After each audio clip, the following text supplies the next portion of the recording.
Algunos de nosotros quedamos sorprendidos cuando sale la resolución, que es el tema en tratamiento hoy día, porque conjuntamente con la resolución y en 24 horas, una enorme cantidad de colegios, federaciones, etcétera, se pronunciaron en contra de esta resolución.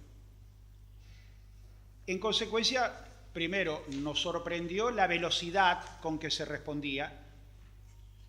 En segundo lugar, analizábamos que no era evidentemente un tema de una urgencia tal que llevara necesariamente a una respuesta con tan poco plazo para poder sopesarla, pero simultáneamente nos dimos a una tarea que era la tarea de primero hacer la lectura, luego repensarla, hacer la reflexión, intercambiar ideas, conversar. Nos reunimos en el Colegio de Arquitectos y estoy convencido por otra parte, que la decisión que oportunamente adoptó el colegio fue la decisión adulta, madura, de una reflexión en la que todos y cada uno de nosotros participamos y considerábamos ciertamente que es hoy por hoy un argumento, un fundamento válido para sostener que no es lo que muchas entidades están pronunciando. ¿Qué me lleva a ese convencimiento? Primero que nada, yo leía recientemente, Marta me mandó en el día de ayer, una larga exposición de Córdoba de casi 27 páginas, con un informe de su asesor legal, en donde hace todo un desarrollo en la que termina reconociendo que no existe un daño actual. Pero para llegar a esa conclusión, se debate en una serie de antecedentes que creo que ahí es el origen de esta confusión que se ha generado entre todos. Por eso voy a tratar de sistematizarla y ser ordenado. Primero que nada, nosotros no tenemos 100 años de democracia, no la tenemos. Nosotros hasta 1983 tuvimos durante muchos años una universidad intervenida. Gobiernos de facto, en 1955, en 1962, en 1966, en 1976, pero el peronismo en 1974 mantuvo con Otalagano las universidades intervenidas y tampoco hubo democracia en las universidades. Entonces, citar normas de los gobiernos militares evidentemente es un contrasentido. ¿Por qué? Porque es impensable argumentar lo que hoy ocurre con estas facultades invocando leyes de gobiernos militares que no reconocían la autonomía universitaria y en consecuencia no reconocían los consejos directivos, los consejos académicos, en definitiva, todo lo que hoy juega y es perseverante en el juego democrático que tienen las universidades. Ese es el primer factor. Entonces, no hacemos bien en el esclarecimiento de esto que es tan relevante y tan importante para la profesión, basarnos en normas de facto que han quedado derogadas después de 1983. Pero tampoco en 1983. ¿Por qué? Porque en 1983 el gobierno de Alfonsín impulsa una serie de resoluciones con el objeto de normalizar las universidades. Es decir, que las universidades no se normalizaron sino muchos años después, de tal manera que en 1983 todas las facultades de la Universidad Nacional de Rosario teníamos interventores normalizadores. No había, en consecuencia, consejos directivos ni consejos académicos y el rector de la universidad no era elegido democráticamente como hoy día. De tal manera que cuando nosotros nos planteamos concretamente qué es lo que hoy, en el marco democrático, nosotros podemos establecer. Primero que nada, tenemos gobiernos universitarios, hay consejos académicos en las universidades, hay consejos directivos en las facultades, hay, en definitiva, órganos a donde hay que acreditar los títulos universitarios, pero también tenemos otro elemento importante que evidentemente no lo teníamos anteriormente, es la reforma constitucional de 1994. Entonces, el punto de partida, y necesariamente tengo que decirlo, por más que normalmente cuando conversamos con arquitectos omito citar disposiciones legales, tengo necesariamente que decirles que la estructura normativa en que me baso para exponer y decir cuál es mi opinión se basa en las leyes de la democracia a partir de 1983, por un lado. Segundo, la reforma constitucional de 1994 que incorpora y le da jerarquía a los instrumentos internacionales de derechos humanos como el Pacto de San José de Costa Rica y el nuevo Código Civil y Comercial sancionado en el año 2015, agosto del 2015, que no es extraño a lo que nos ocurre, porque abandonamos el viejo Código de Vélez Sarsfield de 1869, donde había 3 artículos que hacían referencia, y hoy tenemos 2 capítulos del Código Civil, uno que habla sobre contratos de obra, otro que habla sobre contratos de servicio, específicamente sobre la construcción y la arquitectura, de tal manera que tenemos una profusa legislación que ampara y define las incumbencias profesionales.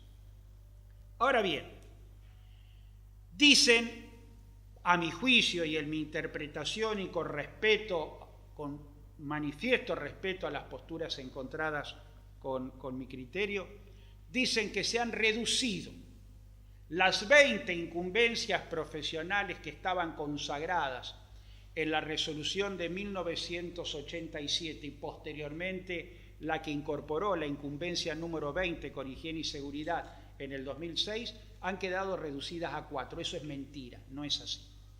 Existe algo que nosotros enseñamos. Yo hace 40 años que ejerzo Derecho Constitucional en la facultad. He sido concursado en el año 1985, me volví a concursar el año 2015, soy titular de la Cátedra de Derecho Constitucional y lo que enseñamos en Derecho es la irreversibilidad de los derechos. Nosotros tenemos en la República Argentina, en materia de derechos y fundamentalmente en derechos humanos, la irreversibilidad de los derechos. No cabe, no existe, no se puede derogar derechos una vez que están reconocidos. No, una vez que reconocemos el derecho a la privacidad, a la intimidad, a trabajar en toda industria lícita, es decir, lo que tiene amparo constitucional no puede de ninguna manera ser derogado por el legislador. ¿Por qué? Porque existe lo que llama la irreversibilidad de los derechos. Y la reforma de 1994 introduce otra cuestión importante también, que nosotros también la enseñamos en la facultad, que se llama neoconstitucionalismo, que no se basa en derechos, sino en principios. Y tenemos el principio pro homini, de tal manera de que no hay posibilidad alguna que se modifique este aspecto. Con estos argumentos, más los sumados por el Código Civil, más los establecidos en la Ley Federal de Educación Superior, yo elaboro la siguiente postura. Primero que nada, ¿la arquitectura es una tarea de riesgo que está en juego el interés público? Sí, muy bien. En consecuencia, la arquitectura está dentro del ámbito del artículo 43 de la Ley Federal de Educación. ¿Quién tiene la potestad para trazar las, llamemos, actividades reservadas del título de arquitecto? El Ministerio de Educación conjuntamente con el CIN, el Consejo Interuniversitario. Esos son los que tienen la competencia. ¿Quién trazó esa competencia? El Congreso de la Nación. Les guste o no les guste, es ley de la Nación. El Congreso de la Nación, por unanimidad, votó oportunamente la Ley Federal de Educación Superior y trazó en 2 artículos lo que en definitiva es lo que hoy estamos abordando. En el artículo 43, lo que son las profesiones de riesgo, medicina, odontología, arquitectura, ingeniería, etc. Y en el 42, la que no generan actividades de riesgo, por ejemplo, bellas artes, no hay actividades de riesgo. En consecuencia, lo que asume concretamente esta resolución del año 2018 es ordenar lo que evidentemente estaba desordenado. ¿Qué era lo que estaba desordenado? Se llamaban a las incumbencias profesionales, y a esas incumbencias profesionales las normas de la dictadura establecían que esas incumbencias profesionales tenían que estar determinadas por el Ministerio de Educación. Era lógico, porque no había consejo directivo, no había consejos académicos. Era absolutamente lógico que fuera así. Se centralizaba por parte de lo que era el gobierno de facto y el Ministerio de Educación que respondía al dictador. Ahora bien, con la nueva Ley Federal de Educación, lo que hace esta resolución es diferenciar lo que son las actividades reservadas de la arquitectura, de la ingeniería civil, de los ingenieros especialistas, etc., y simultáneamente ya no habla más de incumbencias, habla de alcances de título. ¿Quién es el órgano con capacidad y atribución para determinar el alcance de título? Las facultades. ¿Quién es el que tiene que establecer el marco, la estructura, que son las actividades reservadas de la arquitectura que no pueden faltar en ninguna facultad? Es decir, que una facultad para acreditarse debe cumplir necesariamente estos 4 imperativos. En suma, tenemos 4 imperativos que están trazados en lo que llaman actividades profesionales reservadas al título de arquitecto, y simultáneamente tenemos 20 alcances de título. Esos 20 alcances de título ¿lo tienen todas las universidades? ¿Lo tienen todas las facultades del país? Sí.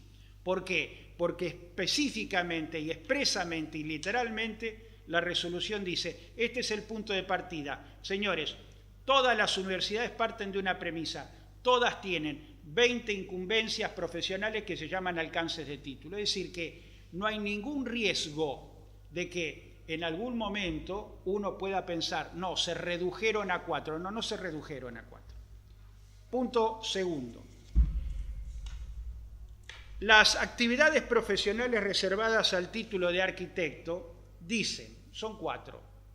Diseñar, lógico.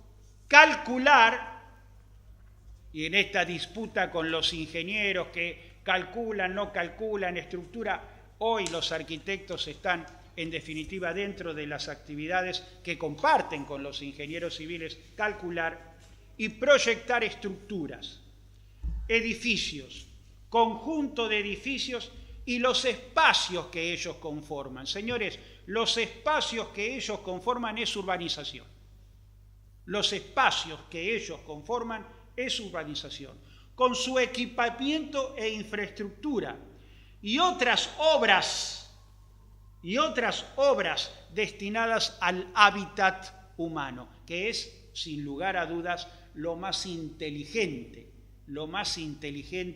que alguna vez a alguien se le ocurrió. Coincidíamos durante todos estos años con Eddie en algún momento cuando hablábamos de hábitat humano, el hábitat humano, es decir, un hábitat que es omnicomprensivo y omnipresente. Si hubiera faltado la palabra hábitat humano, yo estaría preocupadísimo. Y después dice, en otras obras destinadas al hábitat humano en lo concerniente al ámbito de su competencia. 2. Dirigir y controlar su construcción, recuperación, renovación, rehabilitación, refuncionalización y demolición Entonces me pueden decir, che, no está ejecutar. Claro, no está ejecutar porque la ejecución es del constructor. Lo que está determinando acá es que el arquitecto proyecta, dirige, en definitiva, tiene más que nada la dirección, pero la ejecución de una obra es una tarea del constructor. ¿Y el constructor puede ser un arquitecto? Claro que sí, pero ya no es un ejercicio de la profesión del arquitecto, es una función del constructor. Yo muchas veces tengo que aclarárselo cuando viene un arquitecto y me dice, yo en realidad no ejerzo mi profesión, ejerzo la actividad de constructor, no estoy ejerciendo, no estoy como matriculado habilitado. Yo soy titular de una empresa constructora que es una SRL. Bueno, en definitiva, no hay aportes profesionales, no hay colegio profesional, hay otra actividad.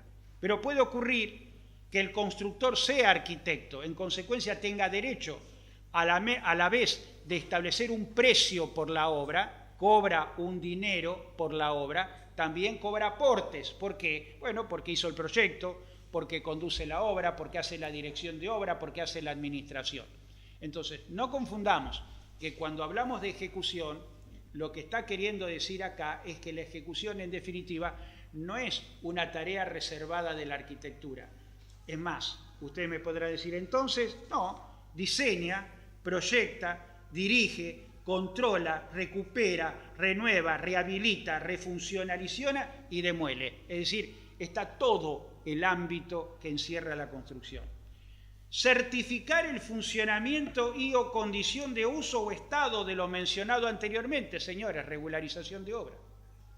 Repito, certificar el funcionamiento y o condición de uso o estado de lo mencionado anteriormente. Y después, en el cuarto de las actividades profesionales, dice proyectar, dirigir y evaluar lo referido a higiene y seguridad en lo concerniente a su actividad profesional. Vuelve a incorporar esta cuestión. Derogó la resolución de las 19 incumbencias del año 87, no. Derogó la incumbencia de higiene y seguridad, no, al contrario, la ratifica, pero tampoco la deroga. Entonces, todo esto me lleva al convencimiento que no hay que preocuparse. Hoy por hoy no hay que preocuparse.